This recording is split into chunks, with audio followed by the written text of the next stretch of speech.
hasta que venga sonará la melodía de clamor de tu iglesia.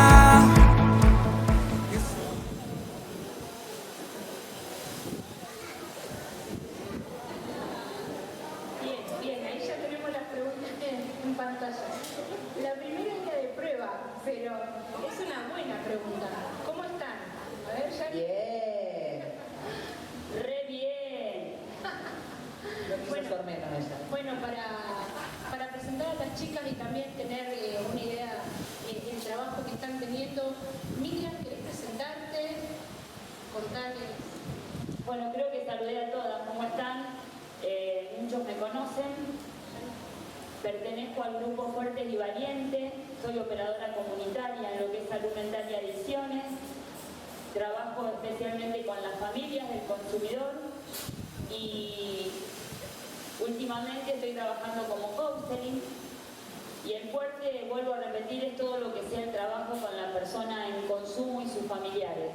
Así que yo los animo, que no se queden con ninguna duda, aprovechen para llevarse alguna herramienta, porque todos conocemos a alguien que está en algún consumo, en alguna adicción y se puede llevar alguna herramienta para poder ayudar y ser ayudado. Así que lo que quieran.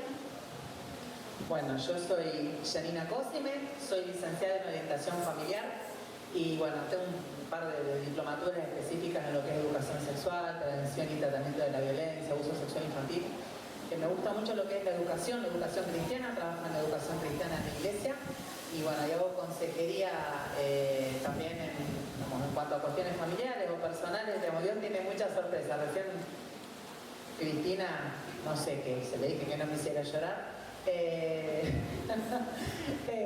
Trabajo, en teoría de orientación familiar, pero hago consejería, trabajo rescatando, porque Dios me las manda, ¿no? Palomas heridas, digo yo, mujeres que han atravesado situaciones de violencia, adolescentes sin rumbo, hasta hombres que han sido violentos, pero bueno, lo que el Señor manda hacer. Así que espero poder tener respuesta a la pregunta que hagan y si no la contesta Miriam.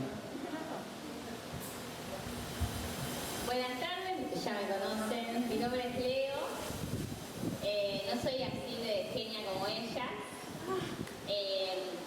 pero bueno, doy gracias a Dios de poder estar sirviendo una vez más. Realmente me encanta y me apasiona todo lo que es el servicio al Señor, así que estoy más que feliz. Una bendición que mi honor sea también quien fue la visionaria de este espacio, de este congreso, de este tiempo para nosotras, ¿sí? Ella es líder en Transformadas, en el grupo de mujeres de nuestra iglesia. Y bueno, yo me presento para aquellos que han llegado recién. Yo soy Esther Pereira, soy profesora en teología, en filosofía, profesora en griego y en hebreo. Soy licenciada en educación y soy pastora en este tiempo dentro de nuestra iglesia de Casa de Bendición, y es una alegría el poder estar con ustedes, el poder haber pasado todo este día, poder ver la mano del Señor y que Él siga manifestándose en cada uno de nosotros. Pero esa fue la primera pregunta, ¿verdad? Las otras tenemos que hacer más cortas. Bueno, vamos con la primera. ¿Los llamados siempre son en pareja, matrimonio o a veces son personales? Dale. ¿Podemos responder? A ver, ella es la teóloga. Yo les doy mi experiencia personal, más allá de que a mí Dios me llamó, ya escucharon hoy, me dio un llamado que es personal, que es algo que tengo que hacer yo. Si yo no tengo mi matrimonio, a mi esposo de mi lado y a mi familia, no lo podría hacer. Digamos, si bien Dios me llamó a mí para algo en especial, al mismo tiempo, cuando yo se lo planteé a mi marido, él me contestó, yo ya lo sabía, esto es un llamado para vos, pero es un llamado familiar, ¿no? Y toda la familia, recién me preguntaba cómo hacemos, nos organizamos sabiendo que cada uno en su lugar está sirviendo a Cristo, por más que uno sea el que hable en público, ¿sí? Vos me copiaste. Ay, estaba por decir lo mismo. Lo mismo sucedió con mi vida. Los que no saben, estoy casada, pero estoy muy abajo. Estoy casada por segunda vez, fue en el Señor esto, y el llamado con las adicciones fue de hace mucho tiempo. Me llamó a mí el Señor, y yo tengo un esposo que realmente es un varón de Dios y que, como siempre digo, yo le digo, voy para allá, y él me dice, ¿Dios te lo dijo? Sí, bueno, dale que yo te acompaño. Y él se acopla y se acopló, y en este último tiempo también estudia y se prepara. O sea que este ministerio Dios lo puso en mi corazón, pero como dijo Yani, hubiese sido imposible si mi marido no me apoyaba, como lo hace, ¿no? Y bueno, así servimos a Dios. Algo para decir, si el Señor te llama, el Señor prepara todas las cosas y prepara también a tu familia, prepara a tu esposo o a tu futuro esposo, ¿sí? Él prepara todo alrededor tuyo y hace realidad esto de que yo y mi casa serviremos al Señor. Si estamos alineados a Él, si lo estamos buscando, Él prepara todas las cosas. Y esa formación de esa oración, nadie se da cuenta, pero está mal en castellano. No podemos decir yo y mi casa, tenemos que decir mi casa y yo. Pero fíjense cómo el énfasis está en ese vocablo que tiene que ver con ese pronombre personal de la primera persona, yo. Entonces depende de que estemos dispuestas, de que le respondamos al Señor y que ese llamado que te está haciendo el Señor le diga, sí Señor, estoy dispuesta, y Él va a acomodar todas las cosas, ¿sí? Amén.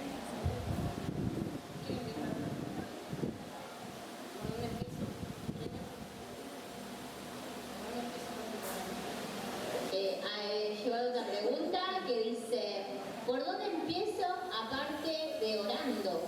¿Cómo me activo? Me da miedo. Bueno, creo que todo lo que sea servicio al Señor es una decisión. Podés orar toda la vida, pero si no te decidís a decirle, heme aquí, envíame a mí, creo que el Señor lo que primero quiere es un corazón dispuesto a servir. Después te prepara, después te suple todas las cosas, pero si hay un corazón dispuesto a servir al Señor, lo demás se encarga Él. Así que no le tengas miedo, porque así como decían las chicas, Él prepara tu casa, Él prepara a tu familia, y siempre vas a salir victoriosa, porque no se trata de Él, hoy aprendimos, ¿no? No se trata de mí, se trata del Señor. Amén.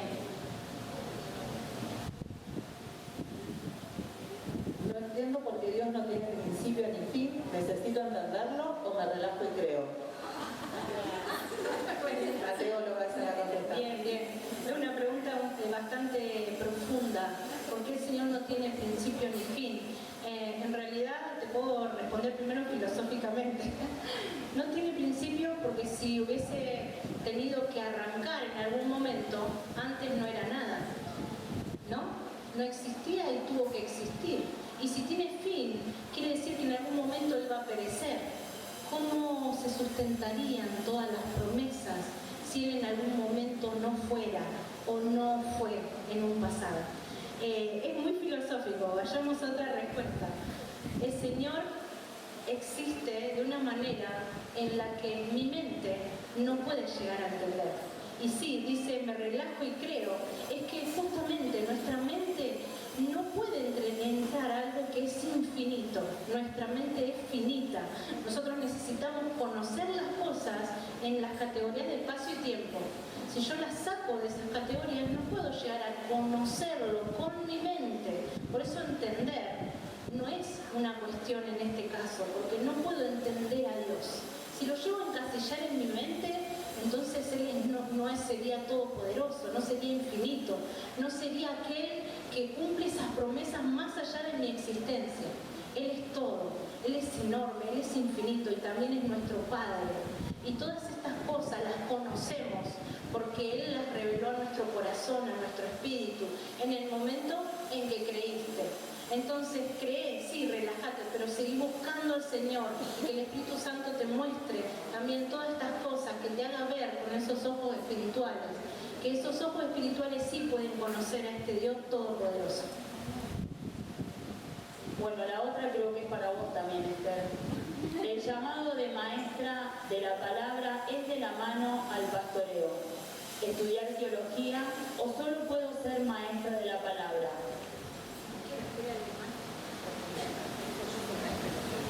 Muy bien. Muy bien. El Señor te llama y los ministerios a los que te llama dentro de nuestra iglesia, o sea, la iglesia en la que Dios te puso, Él va a dotarte con esos dones necesarios para esa iglesia. Si el Señor te está llamando a ser maestro, entonces te va a dar lo necesario para que lo puedas hacer dentro y ejercer ese ministerio dentro de esa iglesia en la que estás. Pero bien, también tenemos una responsabilidad sobre aquello que el Señor nos da. O sea, el Señor te da un don, necesitas hacerlo crecer, sirviéndole al Señor, preparándote también para Él. No necesitas estudiar teología, simplemente necesitas, como decía Leonora hace un rato, estar dispuesta a que el Señor te muestre cada cosa. Y si todavía no sos maestra y estás sintiendo el llamado de parte de Dios, animate a decirle: sí, Señor, yo me animo, quiero estar dispuesta para ti. Y el Señor va a acomodar también esa parte, esa capacitación que necesitas.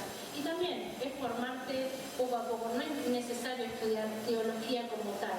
Necesitas tener una relación con el Señor y que Él te revele también qué cosas enseñar y acompañar a tus estudiantes. Y obviamente dentro de la iglesia vamos a acompañarte dentro del pastorado para que puedas ser esa maestra que ese grupo necesita.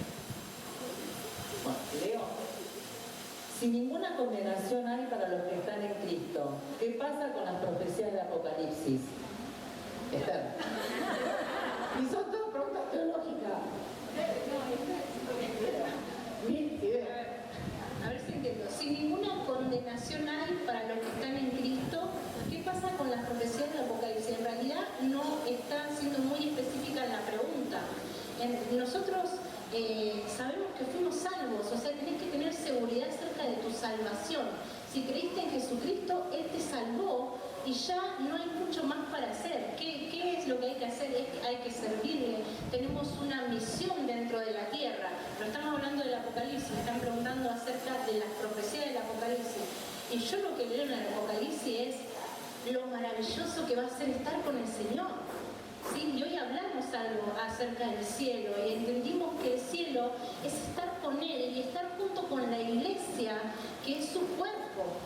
Y eso es lo que tengo que entender del Apocalipsis. Yo lo leo y digo: Señor, qué hermoso, incluso si Él me da la oportunidad de vivir durante ese tiempo, y si Él me da la oportunidad de seguir predicándole a Él, o sea, hablando de Él, predicando de Él, siendo testimonio a esas personas que están a punto de ser condenadas para siempre, gloria a Dios, porque me está usando hasta ese momento. Pero si simplemente tengo que estar con Él, realmente para mí es lo más lindo que hay. Entonces tengo que tener seguridad de que no hay condenación para aquellos que han creído. No estamos pensando que va a haber condenación, pero sí entendemos que va a haber un juicio. Si se referían a ese juicio, sí vamos a tener un juicio. Y hoy, ahora no me acuerdo porque fueron muchos talleres, una de las talleristas dijo: el Señor te va a preguntar, Karina, el Señor te va a preguntar, ¿qué hiciste vos? ¿Qué hiciste para mí? No te va a decir, ¿cómo la pasaste en el tiempo que tuviste de gracia? ¿Qué hiciste durante ese tiempo? Y sí, fui a la iglesia los domingos, cada 15 días, cada un mes. Después, bueno, hice mi vida. Ajá, ese va a ser el momento en el que vamos a dar cuenta acerca de lo que hicimos con lo que Él nos dio en este tiempo, con los dones que Él nos dio y cuánto le servimos. ¿Sí?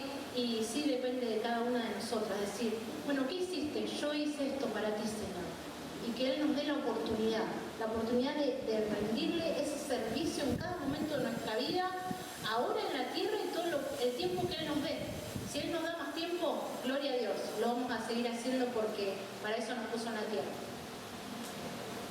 Yo estoy de lectora. Ahí va a agregar algo. Yo quería agregar que no le tengas miedo al Apocalipsis.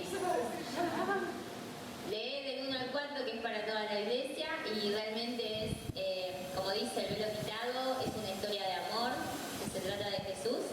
No le tengas miedo. Hasta una vez que lo empezás a leer te das cuenta del amor tan grande que Dios tiene para su pueblo, para su iglesia. Yo pensaba, porque a mí me daba miedo, yo me vengo a confesar acá, pero pensaba, bueno, si los que dicen que Dios nos viene a buscar antes, está fantástico, nos vamos a su presencia. Y algunos dicen que vamos a pasar acá en ese tiempo difícil. Pero Dios, si yo le creo a Dios que Él es proveedor de todas las cosas, o me va a cuidar o me va a dar la valentía para avanzar y enfrentar la persecución. Como le da a la gente que está en África, en lugares de persecución, o en China, o en donde sea, donde esa gente humanamente no sé dónde saca el valor, porque es el Espíritu Santo. Entonces aprendí a pensar menos y a creer más. Mi abuela, le pregunté esto a mi abuela, ¿qué pensaba ella? Si se va a ir en el rapto, si se va a ir. Y mi abuela me dijo con 91 años que sea lo que Dios quiera, yo me amoldo a lo que el Señor quiera. Y realmente ahí nos cambia toda una estructura de pensamiento, porque en realidad decimos, Señor, haz tu voluntad y no la nuestra. La siguiente. Dice, ¿qué pongo en primer lugar? ¿Mis pensamientos o los de mi marido? ¿Qué pongo en primer lugar? ¿Mis pensamientos o los de mi marido? Ay, Señor Jesús. Depende. ¿Cuáles son tus pensamientos? ¿Y cuál es los de tu marido? ¡Ay, qué cosa! Ay. Bueno, la Biblia dice que la mujer edifica la casa. Así que edifiquemos la casa. No sé, no me quiero meter en lío. Aparte, si me está grabando mi marido, después sácate. Y hay otra cosa, en el acuerdo hay bendición. Entonces hay que examinar esos pensamientos si son míos, de mis deseos, de mis ganas, o realmente son del Señor. Y el Señor nunca va a dividir, el Señor siempre va a unir. Como dijeron las chicas, si es que quiero hacer algo para Dios, Dios no va a traer discordia. Y primero está mi hogar. Ordeno todo y luego se realiza la tarea que Dios quiere. Pienso yo. Amén, sí. Y ahora agrego solo una cosita. Dentro de este punto de vista, a ver, quería leer de nuevo porque... la pregunta es, ¿cuáles son tus pensamientos? ¿Cuáles son esos pensamientos? Esa es la pregunta. Y yo te puedo decir algo.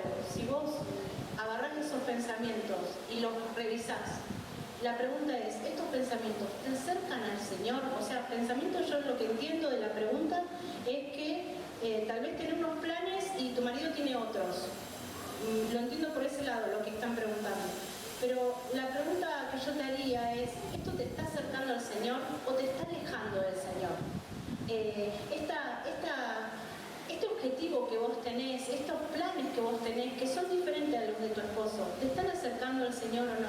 Y si te están acercando al Señor, como decía antes, todo se va a acomodar, ¿sí? Y vos misma vas a hacer luz para tu esposo, y es muy importante lo que dijo Miriam, de ponernos de acuerdo, ¿sí? Pero la cuestión es cuando las mujeres a veces queremos algo y aceleramos todo para conseguirlo, ¿o no? Somos muy persistentes, ¿o no? Está escrito en la Biblia. Entonces, si yo vivo según ese Dios, yo sé que estoy viendo la verdad. No lo voy a intentar convencer a mi marido porque la Biblia dice que el único que convence es el Espíritu Santo. Entonces yo te doy un ejemplo práctico que es bíblico, que es lo que te estoy diciendo. A ver, si yo y mi marido no estamos de acuerdo en algo, que fuera en el sentido que vos estás diciendo, le pregunto a Dios primero si yo estoy equivocada. Porque es la primera opción. Porque si no yo sería orgullosa, si yo siempre tengo la razón. Y después, si Dios me muestra que no estoy equivocada, decimos, Señor, trae luz sobre su mente, no le está machamándole la cabeza para que crea como yo. Si son planes, pasa lo mismo, porque decíamos del llamado. Yo tengo un llamado, él no tiene un llamado, pero a veces los planes son distintos, los llamados son distintos, pero son compatibles porque Dios ordena todas las cosas. Entonces, no porque él no quiera hacer lo mismo que yo, esté en desacuerdo conmigo, porque a lo mejor Dios lo manda a hacer, por ejemplo, mi marido tiene un trabajo, que bueno, pero su trabajo permite que yo pueda responder a mi llamado. Y nos da la flexibilidad que podamos yo responder a mi llamado personal y a nuestro llamado personal. Entonces, somos nosotros, mañana tengo que dar la clase en la escuela bíblica, ¿por qué la discordia en el matrimonio? Por el pecado del dominio del varón con la mujer con el varón. Entonces, desde ese lugar, cada vez que no estamos de acuerdo, me acuerdo en qué etapa estoy viviendo. Estoy en la etapa que está distorsionada, el plan de Dios entre varón y mujer, por eso. Digo, Señor, yo tengo la razón. Bueno, a ver, Señor, yo estoy equivocada. Pero Dios, específicamente lo que vos estás preguntando, hay una sola forma, la bíblica. Que no es el Dios castigador ni el Dios del libertinaje, ni lo que a mí me parece. Así que hay que estudiar mucha Biblia. Bien. Dos preguntas para Miriam. ¿Qué consejo o palabra puedo darle a un familiar que lucha con el consumo problemático y no quiere ser ayudado? Y por otro lado, quisiera saber un versículo para impartirle a un familiar de un adicto. Partamos de la base que nadie puede ayudar al que no busca ayuda. Si no vienen a buscar ayuda, no podemos ayudar, porque es invadirlo, porque todavía no tiene conciencia de problema. Y si no tiene conciencia de problema, no le podemos llevar la solución. ¿Se entiende? Entonces, hay que dejar que haga su proceso, tanto el que consume como el familiar, para que busque ayuda. Generalmente es el codependiente, el familiar, el que vengo por mi hijo, vengo por mi marido. Pero en realidad el que tiene que ser ayudado es él primero. Porque según cómo actúa o las herramientas que obtenga, indirectamente va a ser ayudado el otro. ¿Se entiende? Y otra cosa que no nos gusta usar en el grupo es dar consejos. Sugerimos y acompañamos. Cuando yo digo doy consejos, como que me pongo arriba de la otra persona. El único que nos aconseja es Dios con su palabra. Entonces, es desgastarse, querer ayudar al que no quiere ser ayudado. Y en cuanto a un versículo, yo voy a decir el que a mí me sostuvo y me sostiene. Está en Isaías 54 y no me acuerdo el versículo. Dice, y Jehová enseñará a vuestros hijos. Muchos se ríen porque yo lo repito. Y mis hijos hallarán paz. Donde dice hijo, pone marido, cuñada, el parentesco que tenga. Y Jehová ayudará a el nombre. Y a conseguirá paz en Jehová. Y fíjense en que dice Jehová enseñará. No dice Miriam enseñará. No dice tu nombre. Porque cuando hay dos maestros, el alumno se confunde.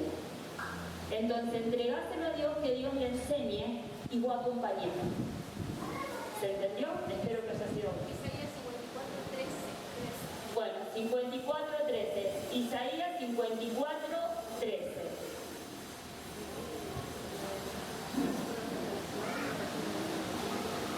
Un versículo fortalecedor para una persona abusada.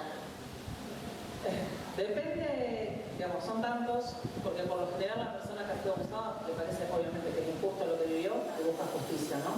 Y ahí yo me tengo que acordar que Dios es Dios justo, al que no se le pasa nada, y cada uno de nosotros va a rendir cuenta, que tiene que descansar en esa verdad bíblica, que no es mi opinión, que es lo que dice Dios, decir, bueno, digamos, lo que te hicieron a vos, el daño que te hicieron, no va a quedar impune. En la justicia humana a lo mejor sí, tal vez sí, seguramente sí pedía, pero no a los ojos del Señor. Esto no va a quedar impune a los ojos del Señor. Y hoy lo hablaba con él y dice, bueno, tenemos que confiar en que Dios hará justicia cuando esa persona se arrepiente y lo reciba como Señor y Salvador, como ha hecho justicia con nuestros pecados, porque Dios no tiene pecadómetro, o Dios hará justicia con el juicio, con el castigo, ¿no?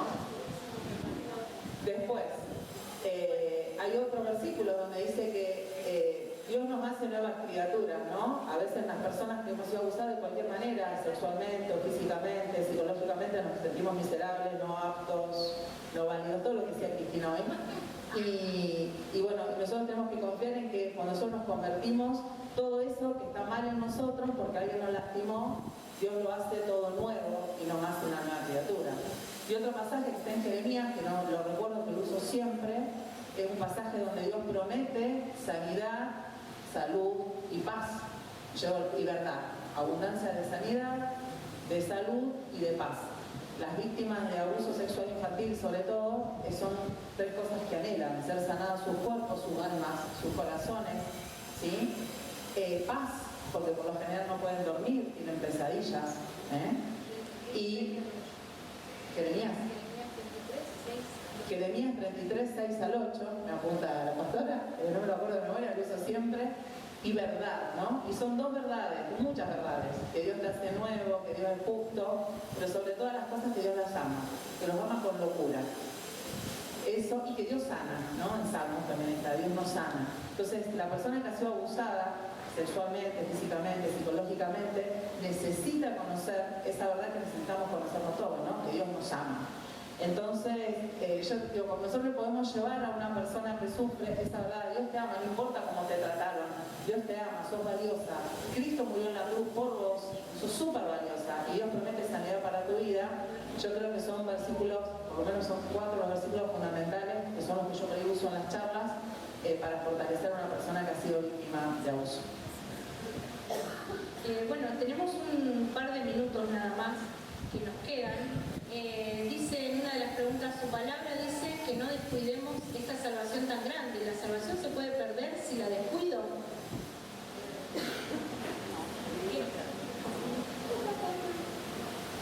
Yo creo que no. Creo que primero vivimos por gracia. Pero hay un versículo, que tengo mala memoria también, que dice que el que no cree en mí ya ha sido condenado. O sea, el que es condenado es el que no cree. Y creo que cuando nosotros creemos, ya somos salvos. Por gracia, porque ella lo hizo todo en la cruz. Pero eso no significa que, bueno, ya soy salvo, me quedo esperando en el sillón a que venga. Sino que, como dice, haciendo cosas por él, ¿sí? Apresurando, como dice. Bien. Tal cual. Y más que una creencia, nosotros lo tenemos como una verdad irrefutable, de que la salvación, una vez que el Señor te salva, no es que te la va a quitar. Y esto lo basamos en varios pasajes, pero uno de ellos es Efesios 1:13, que dice, y 14, en él también vosotros, habiendo oído la palabra de verdad del Evangelio de nuestra salvación, y habiendo creído en él, fuiste sellados con el Espíritu Santo de la promesa, que es las arras de nuestra herencia, hasta la redención de la posesión adquirida para la alabanza de su gloria. Este versículo habla justamente de que fuiste sellada, sos parte del Señor, sos de Él, sos una posesión del Señor y nunca más vas a estar fuera de su gracia. Y esto de descuidarla o de cuidar la salvación tiene que ver con que esta salvación que el Señor te dio no es sin costo. El costo fue altísimo. Fue la vida misma de Cristo. Y si Él te dio salvación, tenés que cuidarla, enseñando, mostrando y llevando a los pies de Cristo a otras personas. Eso es cuidar la salvación. Es ir a llevar ese mensaje a otros y hacer nuevos discípulos para el Señor, ¿sí? Y darme cuenta que no fue barata, el costo fue muy alto. Y eso viene unido a ¿hay hijos de Dios perversos? Son dos palabras que tendremos que ver por qué están unidas. Si sos hijo de Dios, no hay lugar para un pecado como tal, ¿no? O sea, no hay lugar para el pecado, pero muchos hijos de Dios, o sea, que realmente han creído en el Señor, y esa salvación que han tenido, el único que la sabe o que puede validarla es el Señor mismo. Nosotros no podemos decir si realmente son hijos o no de Dios. Yo no puedo decir, vos sos hijo de Dios, porque el que sabe es esa persona misma y con el Señor. Pero vamos a entender que sí, que han creído, pero se apartaron y empezaron a vivir en pecado. Esa persona es un hijo de Dios carnal, ¿sí? Que ha creído, pero que está practicando de manera continua el pecado, ¿sí? Esa persona es salva y el Espíritu Santo le va a seguir hablando, esperando que él se vuelva de todos estos caminos, que deje atrás el pecado y que crea en el Señor nuevamente, que vuelva a su camino. En realidad no es creer nuevamente, sino que fortalecer esa fe que ha tenido en algún momento, ¿sí? Y por eso oramos, por esas personas que están alejadas, que están viviendo en pecado y que se han alejado del Señor. Entonces oramos para que ellos se quebranten, vuelvan atrás de su pecado, lo confiesen y puedan empezar a vivir y a cuidar esa salvación como hablábamos antes, y que puedan llevar fruto. Son esos hijos de Dios que no llevan frutos. Son esos que después, cuando lleguemos a ese juicio, el Señor les va a preguntar, ¿qué hiciste para el Señor? ¿Qué hiciste para mí? Y no van a tener que responder, porque vivieron su vida lejos de Él. ¿Sí? No sé si se entendió o quedaron preguntas. Bueno, y después hay un par de preguntas complicadas. Es picante el asunto. Bueno, quería leerla. Bueno, hay una arriba que dice, siento que no amo a Dios como canto en las adoraciones. ¿Cómo hago para amarlo? Bueno, creo que Cari esta mañana que habló de adoración, dijo que adorarlo no es solo cantar, sino que adorarlo tiene que ver con expresar lo que hay en nuestro corazón para Él. Adorar es adorar con tu vida, con tu corazón, con lo que haces. Sí, nos dio esto. ¿Alguien lo aprendió esta mañana? ¿Qué era esto? A ver. No la tengo en la cara. Para recibir y para entregar. ¿Está Romy? ¿Dónde está? La Romy también sabe estas cosas. Entonces, también entendemos que la adoración es eso, es entregarle todo a Dios y es recibir todo lo que tiene Él para nosotros. Amén. Y puedo acotar algo, no depende del estado de ánimo adorar a Dios. A veces creemos que como no nos sentimos como dice la canción, yo estoy obligada a sentirme así, o tengo que adorarlo o no tengo ganas de adorarlo. Y a veces yo tengo problemas y no tengo ganas de cantar, pero Dios sigue siendo el mismo. No, el problema está en mí. Entonces no confundamos sentimientos con fe. No, pastor. No confundamos sentimientos con fe. Como yo tengo que creer en Dios a pesar de mis circunstancias y mi estado de ánimo. Y lo digo porque a veces estamos muy tristes, ¿no? Y parece que Dios se fue de nuestras vidas. No, nosotros no lo sentimos. Pero si yo creo en el Dios que no se va, que no abandona a sus hijos, no puedo sentirme abandonada, ¿no? Y si me siento de esa manera, debo entender que es un sentimiento que me está engañando, que no es la verdad. Bien, yo creo que lo que está preguntando también, como para acotar y agregar, habla de cuando canta, pero yo creo que cantar tiene que ser una consecuencia de que lo amas. Entonces te invito a que practiques amar al Señor. Y tal vez si no sabes cómo hacerlo, hay una forma, y es empezar a conocerlo más. Lo conoces a través de su revelación, la palabra de Dios y la coinonía con los hermanos. Esa es la forma de conocerle. Y cuando lo conoces, lo empezás a amar. Y cuando lo empezás a amar, no querés dejar de adorarle. Así que es un camino y no es instantáneo. Bueno, me queda una, que si Cari Ordóñez me ayuda mejor. Segunda de Timoteo 2, 11 y 14, si querés ir leyendo, Cari.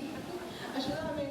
Que la mujer aprenda calladamente con toda obediencia. ¿Qué significa este versículo? Yo voy a dar una respuesta y después si alguien me quiere ayudar, la dejo. Bien. La teología del Nuevo Testamento es variada y tiene que ver con diferentes momentos en el crecimiento de la iglesia primitiva. Y la cultura tiene un lugar importante en todo lo que tiene que ver con la formación de esa fe y de la iglesia. Imagínense que las iglesias eran iglesias incipientes, nacientes, ¿sí? Y Timoteo, a quien va dirigida esta carta, era un pastor joven y necesitaba de alguna manera estos consejos que le permitieran a él servir al Señor y enseñar en esa iglesia que aparte le tocó a Timoteo bastante complicada la iglesia que tenía. Ahí viene Cari. Bueno, ¿qué creemos acerca de este pasaje? En primer lugar es que Pablo tenía una mirada, una forma de entender el ministerio, pero sabemos que las mujeres no necesariamente tienen que, de alguna manera, estar con esta misma mirada como dice el pasaje, ¿no? Que dice calladamente. Era una forma que él entendía, una forma de dar orden en aquel tiempo y de manejarse a nivel cultural, porque tenía que ver con una cultura de escuchar al hombre, de tener ese lugar, pero aún así nosotros entendemos que este pasaje no se aplica a nuestra cultura y a lo que es la teología de Jesús. La teología de Jesús es muy diferente en este sentido. Él habla de que él acepta a griego, a judío, a mujer y a hombre, y tenía, como nos enseñó Cari hoy, por eso le hice pasar, muchas mujeres sirviéndole y siendo parte del ministerio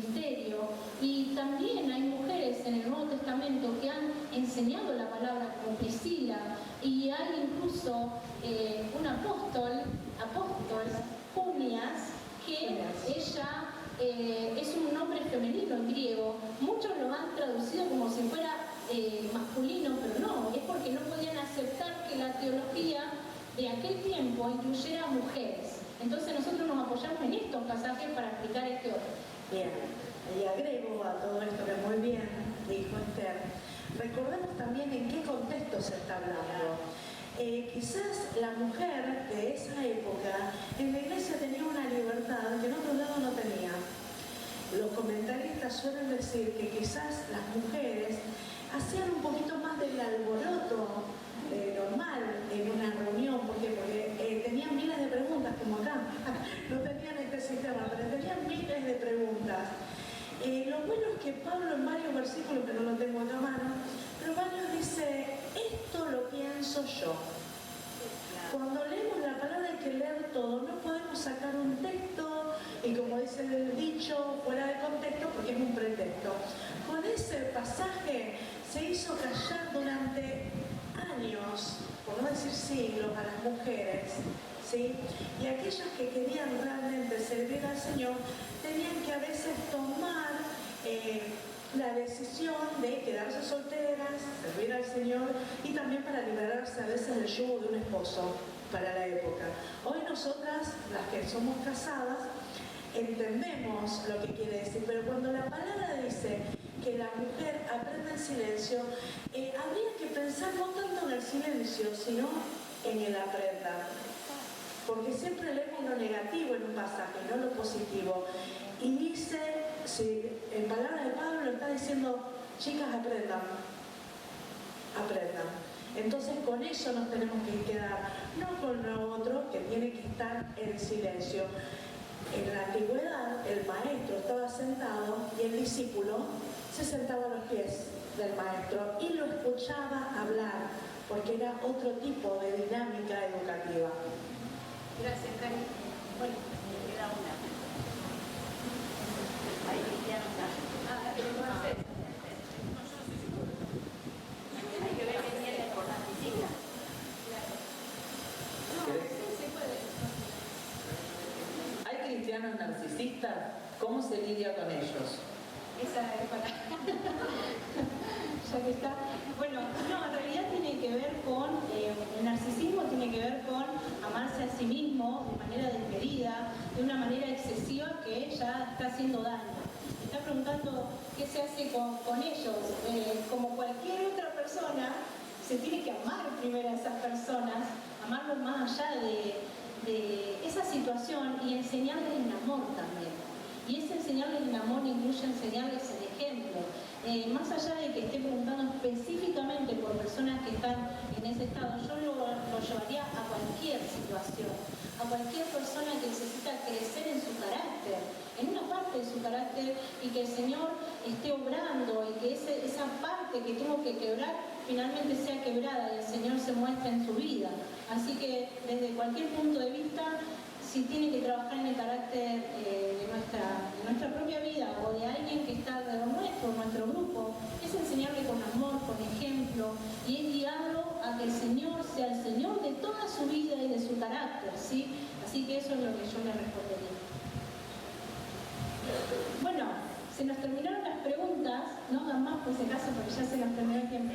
Bueno, es una bendición el poder en este tiempo por ahí de vuelta, es más desestructurado, y le quiero dar especialmente gracias a Yamina, a Miriam, que hoy son invitadas.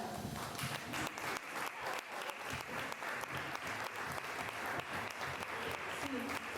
Bueno, si les parece vamos a orar para terminar este momento y quiero bendecir la vida de Yamina, de Miriam, sus ministerios, la vida de Leonor, el ministerio que tiene con Transformadas, que ellas puedan ser de bendición y que sean esas líderes transformadoras, ¿sí? Pero transformadoras ¿por qué? Porque aman al Señor en primer lugar y son ejemplo, como hoy aprendimos en todo este día. Amén. Vamos a orar. Señor, quiero bendecir en esta hora la vida de cada una de las chicas, Señor, que ha servido en este lugar. Cada una de ellas, Señor. Y especialmente en esta hora bendecir la vida de Miriam, de su ministerio, de su matrimonio, Señor, de todas esas personas